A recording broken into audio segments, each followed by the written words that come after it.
Welcome to Time for Hope, a faith-based mental health program. Join our host, certified clinical mental health counselor and Christian psychotherapist Dr. Freda V, and her guests as they discuss real-life issues and offer expert clinical advice and solid biblical application for any and all life situations. Now, here's the host of Time for Hope, Dr. Freda V. We appreciate having you join us today for another edition of Time for Hope. I'm Dr. Freda V, your host, and today I'd like to welcome psychiatrist and author Dr. Ian Osborn, who has authored a book titled, Can Christianity Cure Obsessive-Compulsive Disorder?, which we will be discussing today together. Dr. Osborn practices and specializes in the treatment of the mental health disorder known as Obsessive-Compulsive Disorder, or OCD, in State College, Pennsylvania. Dr. Osborn, who has struggled and overcome OCD, is considered to be an expert on the subject and now lectures and writes to help others, even Christians, who are struggling with this stressful disorder. To learn more about OCD and how to become free of the struggle, stay with us. And Dr. Osborn, it's great having you on Time for Hope. Thank you so much for coming. It's a pleasure. And I have to tell you, first of all, I have taught church history in a Christian college. And it was like a review reading your book. I appreciated that so much. I knew about John Bunyan, and I knew about Martin Luther, but I also, Luther was also known to be what we would refer to as having bipolar depression. He would go through weeks of depression, but you have, your research shows that he also was OCD, which very often goes together, and both of us know that. One can produce the other, and so on and so forth. But I did know that about Luther's depression. Charles Spurgeon also, and he wasn't mentioned, had bouts with severe depression, or what we would refer to as clinical depression. Now, Bunyan's obsessive-compulsive disorder, or OCD, was so severe until it would hound him, and he would be suffering with it when he had a preaching engagement up to the point of him stepping into the pulpit, and it would go away and he could preach. And then as soon as he stepped out of the pulpit, it would, grab him that's again. That's often the way it is with OCD. When you're really focused on something, oftentimes the OCD lets up. That's typical. But then when you're at rest or able to not be focused entirely on something, the OCD will come back. I think that's why OCDers often really do better when they're in jobs that are creative and meaningful to them.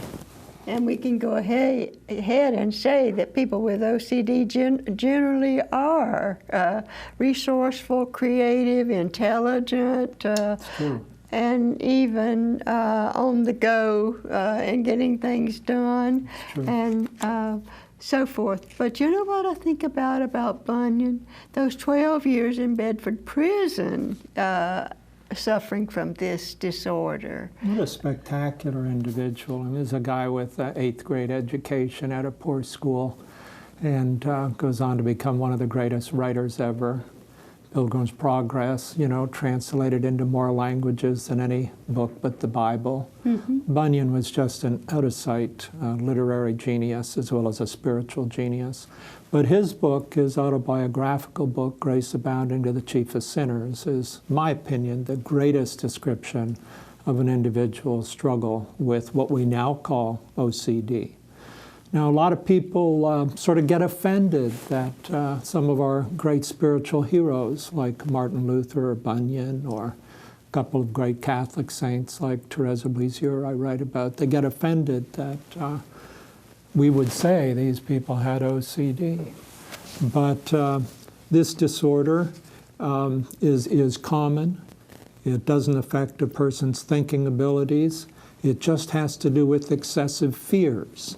And these individuals, back in the day that they suffered these problems, would have been called problems with scrupulosity.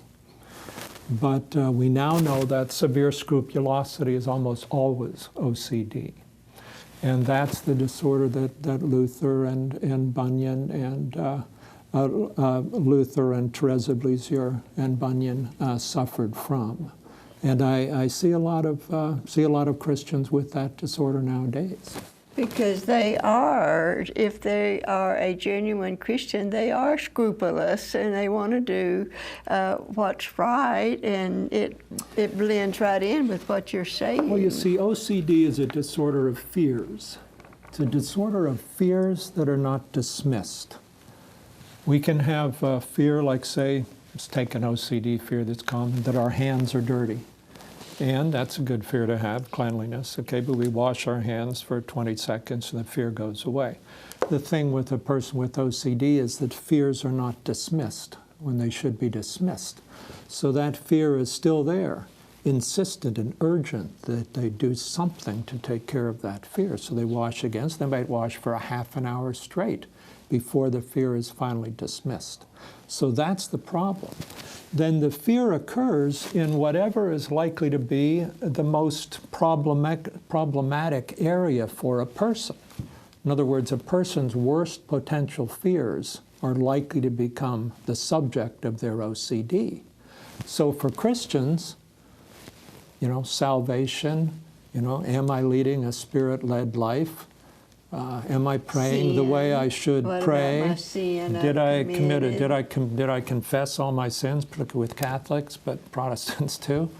So these Christian concerns to a devout Christian are what becomes the subject of their OCD, you see. In fact, in times past, before, say, 1900, the great majority of OCD was religious concerns. Nowadays, in our secular society, it's more likely to be your house blowing up or your hands being dirty or something.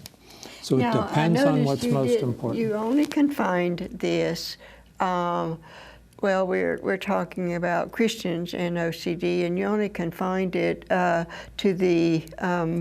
some of the things that you have mentioned and so forth. But I also was taught that addictions fit into obsessive-compulsive disorder Only in a general sense. Only in a general sense. In the narrow way that this disorder has been defined, let's say since the DSM-3 and DSM-4 over the last 15, 20 years, we're speaking only of fears. And addictions or desires are a different problem. So here we're speaking of fears, sometimes manifest as uncertainty or guilt, that will not leave. That's the obsession. And then that drives a person to various acts to try to reassure themselves or put right the obsession. So in terms of Christians, that's my practice, is basically Christians with OCD. And let's take a woman who has an obsession about saying her prayer. This is pretty common. You say in your prayer maybe before dinner, and you have the thought, I didn't say that right, I missed a word and I offended God. So she has to say it over. Then maybe there's the thought, I wasn't sincere enough when I was praying. She has to say it over. Then maybe there's a thought, I prayed to the devil rather than to God. So has to say it over. And then these fears will not leave. So she might pray for, a half an hour before the fear will leave. And then next time she prays, it happens again. So people will stop praying because of this. And so many Christians don't even understand that this is really OCD and that this needs to be addressed and treated. Or you'll have a person who thinks, what if I committed a sin? Yeah, I treated a gal up there in Pennsylvania, nice young woman. She'd go out on a date, very Christian lady. She'd go out on a date and have the thought, what if I was too seductive? Then she has to replay this date. What was I wearing? Did I bend over? Did I touch him at any time? And those are compulsions. See, the fear is I was sinful. And then since OCD tends to gravitate towards the worst thought you can think, she thinks, oh my God, what if I snuck off and slept with him? What if I'm not remembering? So then she has to replay the whole date, like minute by minute. No, it couldn't have happened then because I didn't let him in my apartment. So those are all reassurance compulsions. The obsession is the fear, and then there's various compulsions. For another example, I'm treating a couple of people who have the thought, I'm not being spirit-led. Now that's a good thought for a while, to review things. But if it becomes an obsession, it becomes a fear. Oh my God, I'm not spirit-led. So she's reviewing, did I make this decision on the basis of spirit or that decision? Was I paying attention in our Bible study this week? Just taking hours a day. So those are common types of compulsions, these over-analysis, reassuring compulsions in response to an obsessional fear. So why don't we go ahead and define what we're talking about? We need a good definition of OCD, or Obsessive-Compulsive Disorder. You're the psychiatrist, so let's hear from you. It's a disorder of fearful thoughts. Those are the obsessions. Intrusive thoughts that you don't invite to come in, they just come in. Fears sometimes manifest along with uncertainty or guilt. And then the acts that a person does to put those right, those are the compulsions. So in the classic case, say, of a hand washer, this person has a germ phobia, that's the fear. My hands are dirty. Now, again, that's a normal fear. But when it becomes OCD, it's a fear that's there a great deal of the time. It isn't dismissed normally. And then the person washes their hands over and over in order to try to put the fear right. But it doesn't work, because the big problem with OCD is that compulsions themselves, after you've washed your hands over and over and over, it feeds back to make the obsessive fear stronger. So you get in a cycle where you're doing compulsions and it's actually aggravating the fear. The compulsions get worse and worse. And that's why, the person's got to have some recognition what's happening and be able to intervene in that, and get some therapy. Well, as some used to believe, we're not demon possessed if we are persons that have OCD are not demon possessed. And also it has been discovered that it has a biochemical root in the brain. It's a very real, bona fide mental health disorder that needs treatment and can be treated and even cured. You agree with that as we go out on a break? That's so important to point out, Dr. Freda. And to give that hope. So we're going out on break. We want to pick up there when we come back, and we will be right back.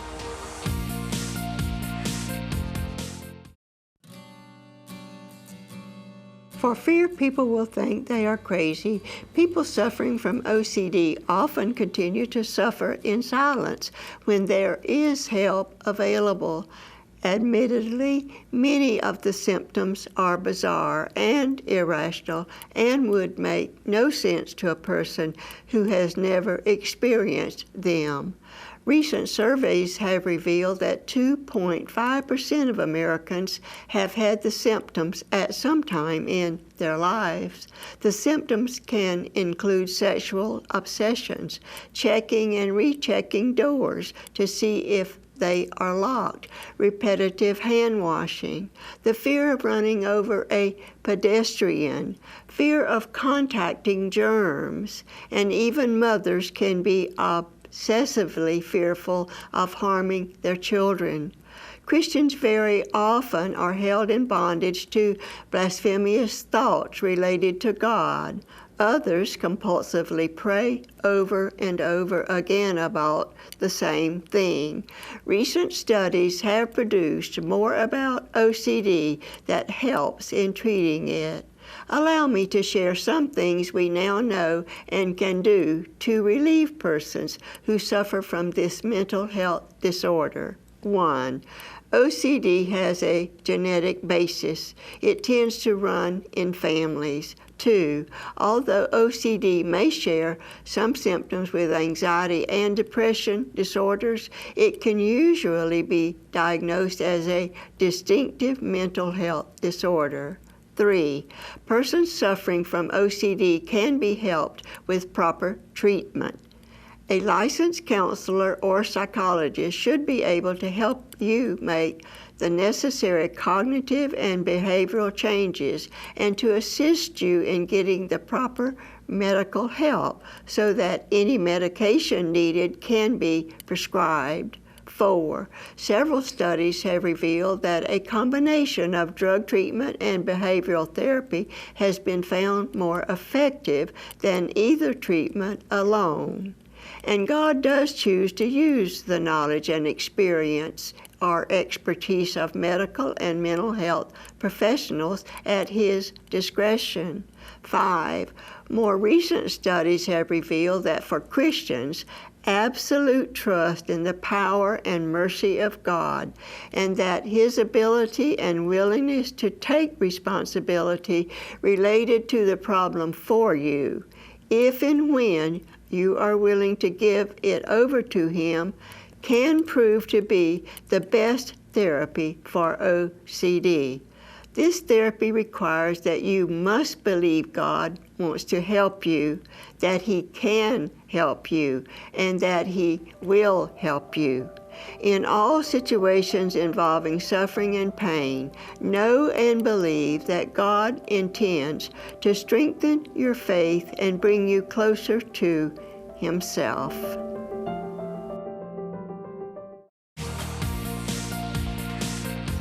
Thanks again for joining us on Time for Hope.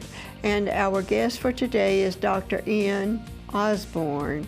He is a practicing psychiatrist, and we're real happy to have him discussing the subject of obsessive-compulsive disorder and can Christianity cure this disorder? And that's a very good question, and it can. Let's just go ahead and say if a Christian cooperates with what has been discovered, can cure or free them up from OCD, then we can give out that hope.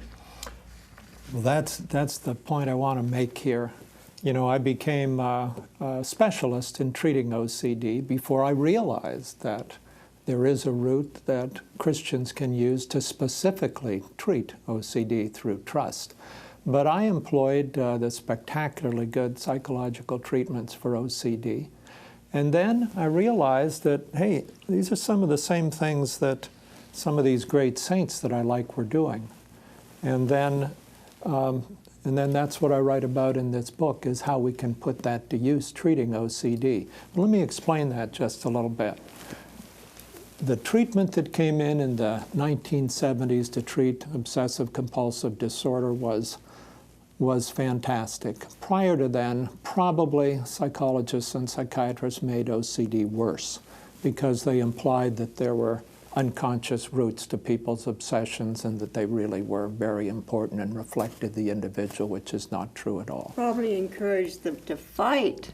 Right, probably encouraged them to fight. The fears and the thoughts that came, which is not what one needs to do. Exactly. That helps bring more of it on. Exactly. And that's the treatment that was developed called exposure and response prevention. Yes. The key thing is they made the analogy between treating OCD and treating simple phobias. If a person has a fear of an elevator, we know, studies have shown, that if you can get that person to go on the elevator 30 times and not escape from the elevator and stay on it each time for a while, he'll get over the phobia. So the key realization was that in OCD, obsessions are like thought phobias. Instead of being afraid of an elevator or a specific situation, such as in a phobia, we are afraid of certain thoughts. So the key in OCD is exposing us to these thoughts, just like the guy getting on the elevator, and staying in the presence of these thoughts without escaping them through doing compulsions. Okay? So that's exposure and response prevention. But the big thing is that, the exciting thing for me is that as Christians, we can treat OCD through what essentially is exposure and response prevention, but with a different goal and with a different attitude and different intent. And that is that we can learn to trust God more. And this surely must be the reason that God gives Christians OCD, is to bring them closer to Him through trust. So let's take the hand washer. Okay, here he has these awful germ phobias. You know, he gets hit by this thought, my hands are dirty, washes his hands for 5 minutes, and it's still there saying there's germs on there. Part of him knows there's not because, you know, I've washed enough, but another part saying even if there might be germs, you've got to keep washing. Washes and washes and washes. But if he can intervene there and say, look, I'm going to receive this fear of germs as coming from God in the sense that God in His providential will allows everything to happen in service of my salvation. So this fear is here for a reason. And what is that fear? It is to trust in God, to give God the responsibility for what will happen. Give God the responsibility for whether that fear occurs and how long it stays there and anything that might happen in the future. Now, some people, when they say, well, I'm going to trust God, they mean, I'm going to trust that it won't happen. I'm going to not wash my hands, and I'm going to be sure that I'm not going to get any disease. But that's not what we're talking about. No. We're talking about leaving everything in God's hands. And unfortunately, we know that God sometimes allows the people He loves to suffer. Mm-hmm. That's why the saint, you're kind of like Saint Teresa of Avila. She's the one who said, the way God treats His friends, it's no wonder He has so few. You know? But anyway, God does allow us to suffer. So we don't know what God's going to do, you know? And it's no fun having that thought there either. So this is not a little thing to trust God. To hand it over to Him, hand the responsibility, and He's capable of taking it, and He has a purpose in it. All things work together for good. He has designed that. Romans 8:28, for those that love God, to those who are the called according to His purpose. Right. I have taught across this country a theology of suffering, pain and suffering. Mm-hmm. And Romans says that 3 things are to come out of our pain and suffering: perseverance, characterological changes so that we become more like Jesus Christ, and hope. Those are to come out of. Here's another Bible verse I think fits with OCD. 2 Corinthians 12:7, Paul's thorn. Now, he has a thorn in his flesh. All right, now OCD is a thorn in the basal ganglia. OCD is like having a thorn in your brain. Yeah. I mean, it's a medical, biological problem. And can be treated. I want you to get this out. It can require medication, therapy. We're not against therapy. Absolutely. And we're not against medication. Absolutely. Because it is, as we have mentioned, a biochemical disorder. Right. And they know what medications, which are SRIs, right. Some of them, whichever fits the patient, can help relieve some of these fears, and especially the emotional component of depression and the struggles and so forth. So we want to get that out, that we're Most of the people I work with are on medications, and I really support it. There's no question about it. And both therapy and medication prove to be better in treating it. Yes. Often the best. And with you being a Christian, you bring in the promises of God, the love of God, and the almightiness, His ability to accept responsibility for the suffering that one of His children is going through. And Absolutely. we have the responsibility as His children of trusting Him to the extent of handing it over to Him. And that is what I believe is most pleasing to God. As my favorite Catholic saint that Teresa of Lisieux I write about, she says, "What pleases God is the blind hope I have in His mercy." And when you're hit by an obsession, believe me, that's blind. God is nowhere around. There's no sensible presence of God when you're hit with a severe obsessional fear. Therese says that's the thing that pleases Him at that time, is the blind hope that I have in His mercy. I think that's such a powerful statement. Thanks so much, Dr. Osborn, for coming. My and pleasure. The Lord bless you and your ministry and your practice and your book and your speaking and all the other things that you do. Thanks, And Dr. Freda. I have a letter from one of my viewers that says, Dr. Freda, I need help with my obsessive-compulsive behavior at work. I keep checking and rechecking the jobs that I do. I want this addiction to be broken.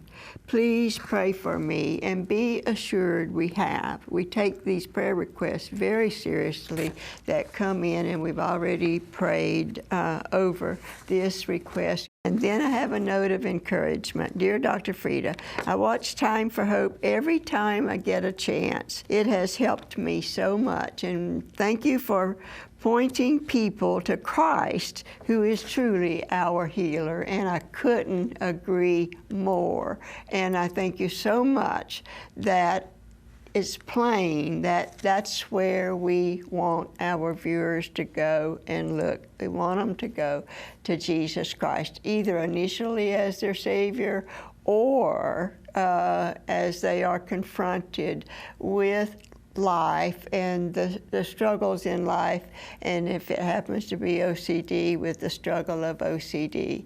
Now, we also encourage you to consider helping us financially with the expenses of this program, and I certainly encourage you to join us again next week on Time for Hope.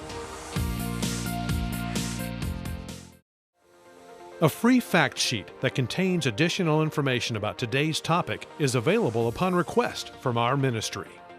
You can also receive a copy of today's resource for a contribution of any amount to the Time for Hope ministry. Call us at 800-669-9133. Write us at Post Office Box 2169, Spartanburg, South Carolina 29304. Or visit our website at timeforhope.org. When you call or write, prayerfully consider a donation to our ministry. Our ministry's mission is to offer hope to discouraged and hurting people. As we continue to give out messages of hope, a financial gift of any amount to support this ministry will be greatly appreciated. When you do this, you are joining us in offering hope to many viewers seeking help and hope for their situation. This will also enable us to inform and inspire some viewers to expand our mission, as they learn and in turn can minister more effectively to hurting people around them. Until next time, have a great week, and remember, it is time for hope.